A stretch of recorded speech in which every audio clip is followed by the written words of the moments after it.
Chit funds అంటే బయటంతా కూడాను scams అని చెప్పి, సో ఇందులో మోసాలు జరుగుతాయని చెప్పి ఎప్పటినుంచో ఉండిపోయింది. అసలు చిట్ ఫండ్స్ అంటే ఏంటి? మీ మాటల్లో అసలు మీరేం చేస్తూ ఉంటారు? అండ్ ఈ మోసాలు గురించి కూడా చెప్పమంటే ఏం చెప్తారు ప్రవీణ్ గారు? టూ మెనీ క్వశ్చన్స్ అండి. ఒకటి చిట్ ఫండ్ అంటే ఏంటి? హ్మ్. ఓకే. రెండోది బయట ఎందుకు నెగటివిటీ ఉంది? ఈ స్కామ్స్ Hmm. ఏంటి అని చెప్పేసి. So first let me tell you about chit fund. Chit fund is a very simple instrument. It is more than 1000-year-old instrument. అవును. Mostly South India originated ఇది. హ్మ్. Okay. And very very strong presence ఉంది south ఇండియాలో దీనిది. So chit అంటే ఏం లేదు, simple గా ఏంటంటే ఇప్పుడు ఒక 10 మంది ఫ్రెండ్స్ ఒక దగ్గరికి వచ్చినారు. ఓకే. అందరికి డబ్బు అవసరాలు ఉంటాయి, కానీ అందరి దగ్గర డబ్బు అంతా ఉండదు. ఓకే.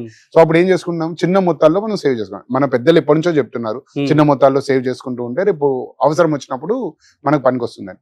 సో బేసిక్ గా 10 మంది ఫ్రెండ్స్ ఒక 100 రూపాయలు తీసి ఒక బాక్స్ లో వేశారనుకోండి, ఎంత 10 మెంబర్స్ 100 రూపీస్, 1000 రూపాయలు అవుతుంది. ఆ 1000 రూపాయలు ఆ 10 మందిలో ఒకళ్ళు తీసుకుంటారు. ఆ ఒకరికి 1000 రూపాయలు అయ్యేసరికి ఇప్పుడు 10 రూపాయలు 100 రూపాయలకు 1000 రూపాయలకు తేడా ఉంటుంది కదా, ఆ 1000 రూపాయల అవసరం ఏదో తీరిపోతుంది.